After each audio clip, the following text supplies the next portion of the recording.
Assalamualaikum warahmatullahi wabarakatuh. Selamat pagi pemirsa Islam agamaku. Hasanah Ensiklopedia Islam Dunia pagi ini kembali hadir ke hadapan Anda untuk berbagi informasi Islami.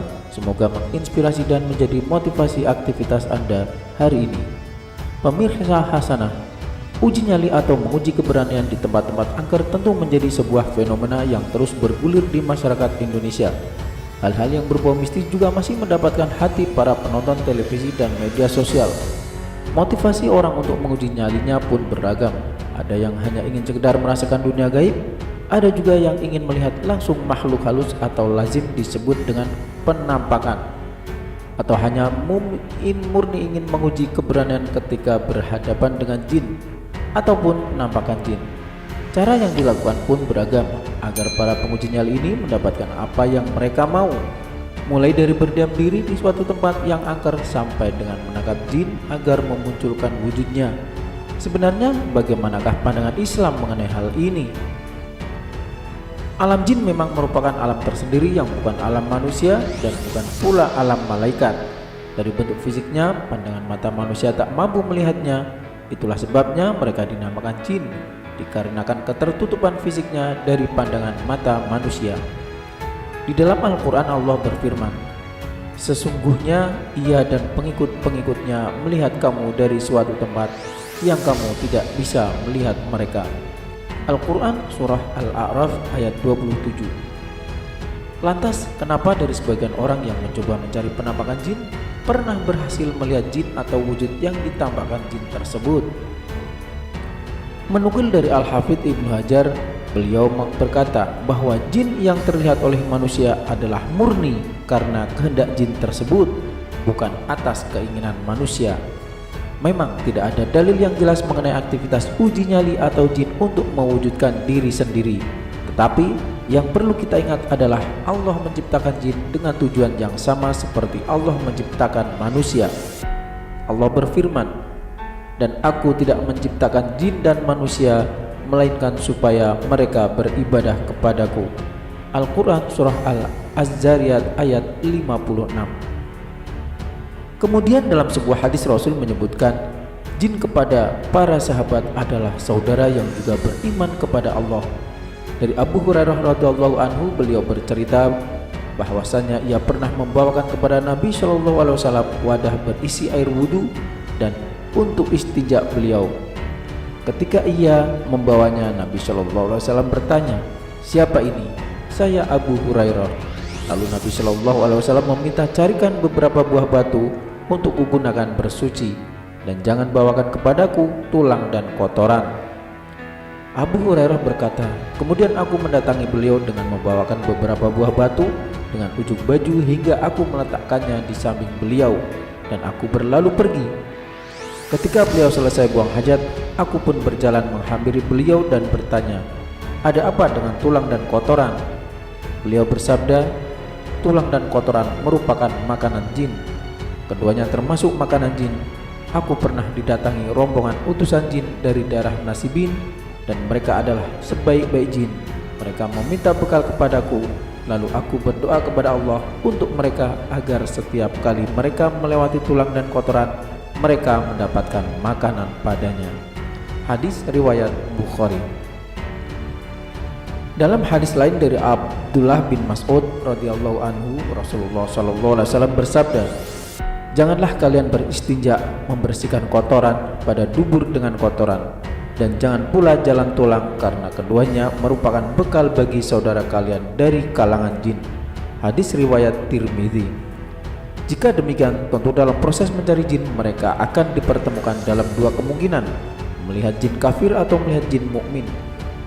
Jika manusia menantang jin, mengganggu jin di tempat mereka, dan kebetulan ada yang di tempat tersebut adalah jin mukmin, sama saja kita mengganggu makhluk Allah yang beriman kepadanya, bukan?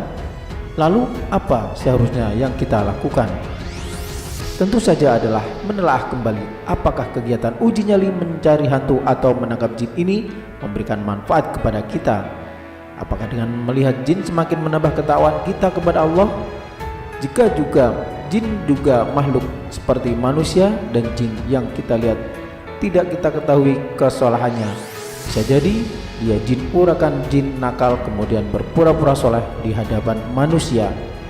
As-Suyuti dalam Al-Asabah mengatakan, adapun manusia meriwayatkan berita dari jin yang zahir dilarang karena tidak bisa dibuktikan kejujurannya dan tingkat keadilan mereka. Yang jelas, motivasi kita untuk melihat jin jangan menjadikan kita terbujuk oleh jin kafir yang jelas tujuan yang menggoda keimanan manusia. Jangan sampai manusia melakukan pengabdian dan penghambaan kepada jin, kemudian jin membantunya untuk mewujudkan keinginan manusia. Jadilah jin bertambah sombong dan manusia bertambah hina dan bergelimang dosa karena melakukan berbagai kesyirikan atas permintaan si jin.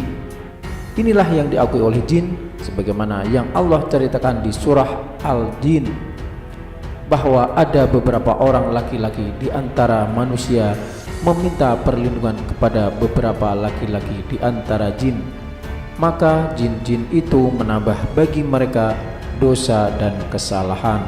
Al-Quran surah Al-Jin ayat 6. Wallahu alam.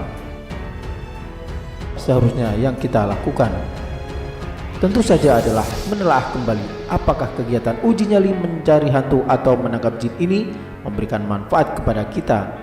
Apakah dengan melihat jin semakin menambah ketakwaan kita kepada Allah? Jika juga jin juga makhluk seperti manusia dan jin yang kita lihat tidak kita ketahui kesalahannya, bisa jadi dia jin urakan jin nakal kemudian berpura-pura soleh di hadapan manusia.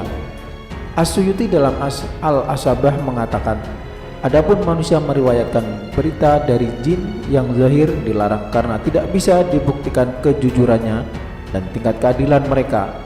Yang jelas, motivasi kita untuk melihat jin jangan menjadikan kita terbujuk oleh jin kafir yang jelas tujuan yang menggoda keimanan manusia. Jangan sampai manusia melakukan pengabdian dan penghambaan kepada jin, kemudian jin membantunya untuk mewujudkan keinginan manusia.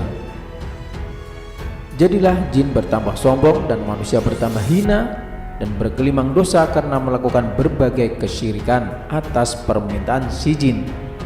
Inilah yang diakui oleh jin sebagaimana yang Allah ceritakan di surah Al-Jin, bahwa ada beberapa orang laki-laki di antara manusia meminta perlindungan kepada beberapa laki-laki di antara jin, maka jin-jin itu menambah bagi mereka dosa dan kesalahan. Al-Quran surah Al-Jin ayat 6. Wallahu alam. Permintaan si jin. Inilah yang diakui oleh jin sebagaimana yang Allah ceritakan di surah Al-Jin, bahwa ada beberapa orang laki-laki di antara manusia meminta perlindungan kepada beberapa laki-laki di antara jin, maka jin-jin itu menambah bagi mereka dosa dan kesalahan. Al-Quran surah Al-Jin ayat 6. Wallahu alam. Dosa dan kesalahan. Al-Quran surah Al-Jin ayat 6. Wallahu alam. Wallahu alam.